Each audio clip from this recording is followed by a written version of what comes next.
আমরা দেখলাম যে আমাদের ভাই উসমান হাদি তার ঘটনাকে কেন্দ্র করে সবাই স্বরাষ্ট্র উপদেষ্টার পদত্যাগ দাবি করলো। আমি নিজেও দাবি করেছি। শেখ হাসিনাকে আমরা সবসময় সেফ জোনে রেখেছি না, মানে আপা ভালো আর আপার মন্ত্রী পরিষদের সবাই খারাপ। ঠিক এখন ওই জিনিসটা আমরা দেখছি যে আমাদের ইউনূস ভাই ভালো আর বাকি উপদেষ্টারা খারাপ। স্বরাষ্ট্র উপদেষ্টা তিনি নির্বাচনের পরিবেশ তৈরি করতে পারছেন না, আমাদের নিরাপত্তা নিশ্চিত করতে পারছেন না। তাহলে এই স্বরাষ্ট্র উপদেষ্টাকে আপনি কেন রেখেছেন? দায়টা আপনাকে নিতে হবে না?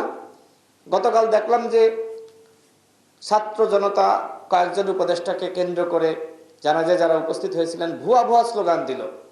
আমার মনে হয় যে ডক্টর মোহাম্মদ ইউনূস তিনি সবার আগে এই ভুয়া স্লোগানের দাবিদার। কারণ তিনি যেভাবে এই মন্ত্রী পরিষদ গঠন করেছেন, উপদেষ্টা পরিষদ গঠন করেছেন, এবং যারা ব্যর্থ হচ্ছে তাদেরকে তিনি আবার আপন করে আগলে রাখছেন। কোনোভাবেই জনগণের সমালোচনা তিনি গুরুত্ব দিচ্ছেন না। এই স্বরাষ্ট্র উপদেষ্টাকে স্বপদে বহাল রেখে কোনোভাবেই নির্বাচনের পরিবেশ তৈরি করা সম্ভব? আপনারা নির্বাচনের পরিবেশ তৈরি করতে পারবেন না। তো সেক্ষেত্রে সুষ্ঠু নির্বাচন হওয়ার ক্ষেত্রে আশঙ্কা রয়েছে। উসমান হাদিকে আপনারা নিরাপত্তা দিতে পারেন নাই। সে বারবার বলছিল যে আমাকে নানান জায়গা থেকে হুমকি দেওয়া হচ্ছে। আমরাও বলছি আজকে আমাদেরকে হুমকি দেওয়া হচ্ছে।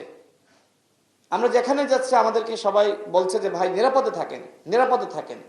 তো রাজনীতি করতে এসে কি ঘরে বসে থাকা যায়? যায় না তো। এই সরকারের দায়িত্ব ছিল ওই ধরনের নিরাপত্তা নিশ্চিত করা। আজকে পুলিশের মধ্যে ফেসিবাদ, যে পুলিশের ব্যক্তিরা কনস্টেবল থেকে শুরু করে কর্মকর্তারা ছাত্র জনতার বুকে গুলি চালালো, ওই পুলিশের কয়জনকে আপনি চাকরিচ্যুত করেছেন? কয়জনকে আপনি পানিশমেন্টের আওতায় এনেছেন? সুতরাং ওই আগের পুলিশ, হাসিনার পুলিশ দিয়ে আপনি কিভাবে আমাদের নিরাপত্তা নিশ্চিত করবেন? তারা কি চায়? তারা চায় এই ধরনের সংকট সৃষ্টি হোক।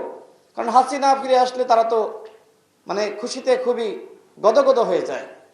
সচিবালয়ে যে সকল আমলারা, কামলারা, কর্মকর্তারা, তাদের কোনো পরিবর্তন হয়েছে? এই কথাগুলো তো আমরা বারবার বলছি। শুধুমাত্র শেখ হাসিনা দিল্লি পালিয়েছে, কিন্তু শেখ হাসিনার তৈরি সেই ফ্যাসিবাদ তন্ত্র সেটা তো বাংলাদেশে এখনো পর্যন্ত বহাল রয়েছে। এর দায়টা কার? আমাদের ইউনূস স্যার দায় নেবেন না। আসিফ নজরুল খারাপ, স্বরাষ্ট্র উপদেষ্টা খারাপ, বাকি উপদেষ্টারা খারাপ, আর তিনি একমাত্র ভালো উপদেষ্টা।